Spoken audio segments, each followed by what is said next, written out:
Punaw sa inyo kung ano nangyayari. Alam mo, ganito kasi yan, ikikwento ko sa inyo, ha? Ako naiinip na, honestly. Last week pa yan. Wednesday nangyari yan last week. Ngayon, sa pag-upload kong ito, Thursday na. So, 1 week nang nakakaraan at wala pang hearing na nagaganap. For me and to the other people, late na. Hindi because mainit lang ulo namin, emotional lang kami, kaya gusto naming magkaroon na ng hearing tungkol dyan.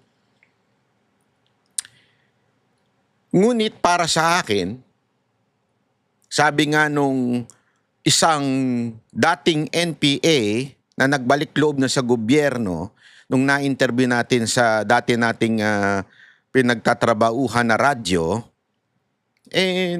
sabi niya doon, siya po ay naging NPA at inilagay siya sa eskwelahan at sa radyo.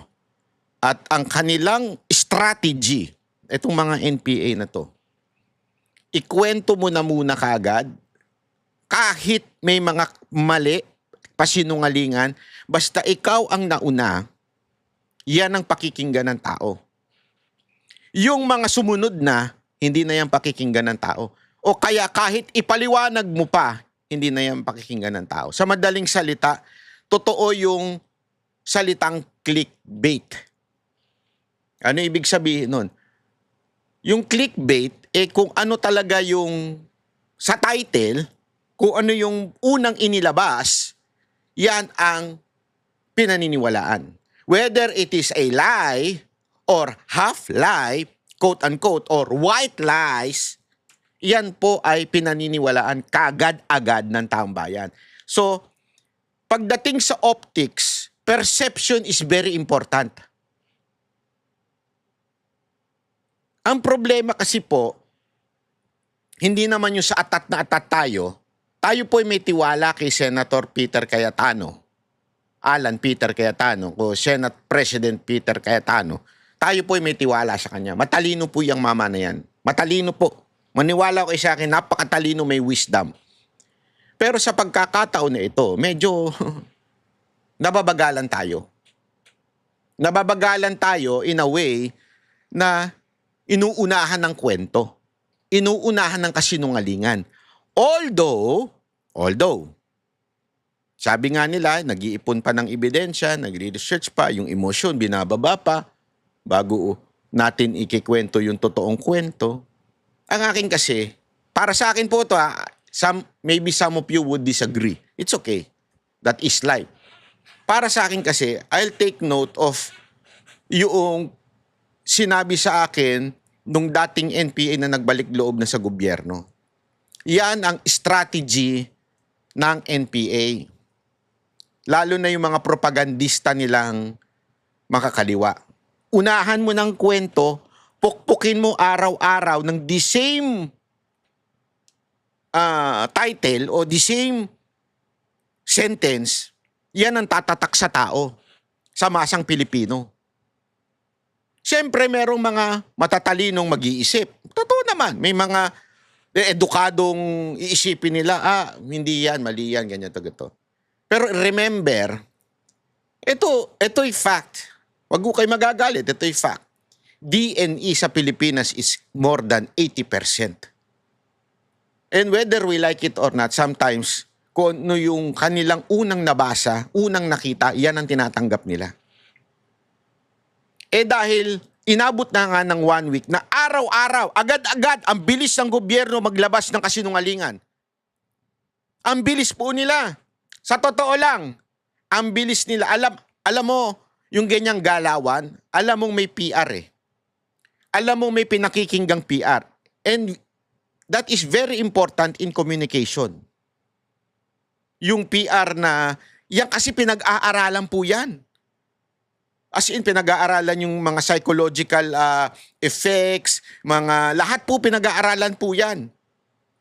Hindi basta-basta yan. At yung mga PR, magaling po dyan. They exist. Maniwala kayo sa akin, they exist. Sila po ang pumapatay ng apoy. sila rin po nagpapaapoy. Nag-exist na yan even before Duterte. Panahon pa lang ni Kopong-Kopong, panahon pa lang ng Marcos Sr., nag-i-exist na po yung mga yan.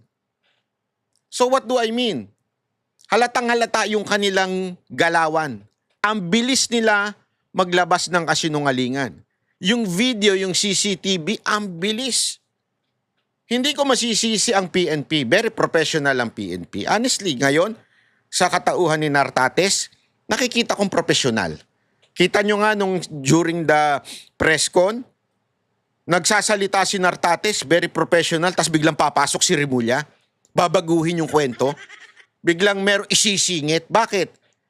Kasi yun, malamang sa malamang, yun ang instruction ng PR. Kailangan ito yung mga points na ipasok nyo. Ito, wag nyo gagamitin yung warning shot, gagamitin ninyo yung parang cover shot.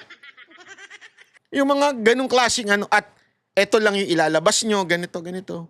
Kaya nga sabi ni ni Aplaska, ito po ay spliced na. Oh, spliced na daw. Oh, ito ha. Panoorin natin itong part na to. So it's all. Sir, mini-maintain nyo ba na isang shot lang ang ginawa nyo, sir? So it's not accurate yung sinasabi niyang kwento ng ni John Vic. Tatlo daw kasi sir yung inano nyo. Warning shot, isa lang. One lang. Shot lang, sir. Oops. Okay.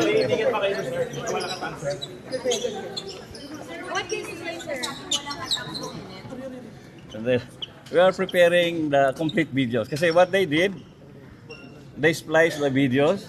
Yo. And they just selected the videos that will support their narrative. Yo. And I think it's not correct. What type of narrative, sir? What type of narrative are you saying? Yung sabi nila, walang attack. But soon, we will all... Pero ano yung nawala? Ano yung visualize We nila? will show you. We will show you. Isa-isa lang!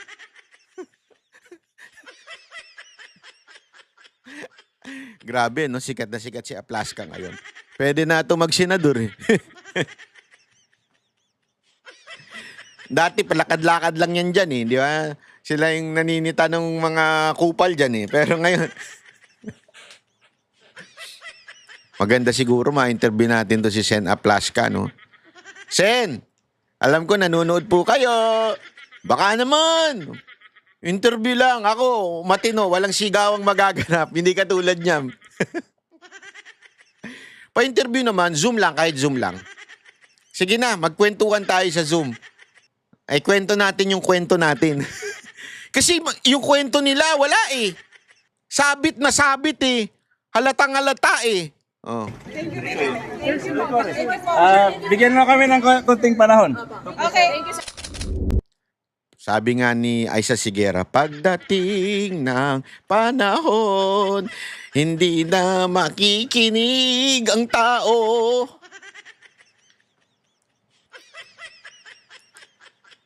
Siguro kailangan sa Senado ng communication Hindi kasi alam mo, ako nalulungkot ako. Ito talaga, medyo may sabi ko nga sa inyo, marami tayo diyang kaibigan dyan eh. Kaya lang syempre napuprostrate ako eh. Inuunahan kayo ng kwento. Syempre yung kwentong kasinungalingan, ang hirap na, tsaka nyo pa iko-correct. Na ilabas na yung kwentong kasinungalingan. Di ba? Kami ang boses ng masa, hindi natatakot. Katotohanan lang, di kami nalulunod. Walang bahid ng sismis, lahat ay totoo. Kahit sino ka pa, pag mali ka babanatan ka. Walang pinipili kulay, wala kaming kinikilingan. Basta para sa bayan, kami lalaban. Pagdama palakpakan, pag mali banatan, di matitinag, di matatakot. Para sa bayan, tuloy ang sigaw. Sa harap ng kamera, walang halong takot. Mga baluktot, lahat kayo'y tutumba. Ang hustisya at totoo, yun lang ang mahalaga. Kahit sinong harang, di kami matitinag. Walang pinipiling kulay, wala kaming kinikilingan. Basta para sa bayan, kami lalaban. Pag tama palakpakan, pag mali banatan. Di matitinag, di matatakot, para sa bayan tuloy ang sigaw. Kung nasa tama ka, ikaw ay aming kasama. Pero pag mali ka, handa ka na bang mabasag? Banateros kami, walang inuurungan. Dahil bayan muna, bago ang sarili.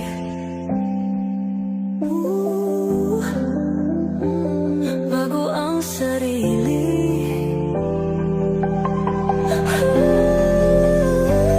Pag tama palakpakan, pag mali banatan.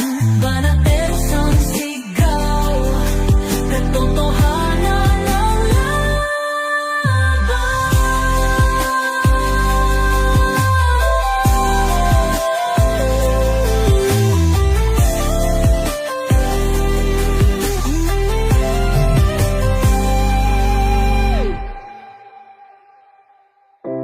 sa harap ng kamera,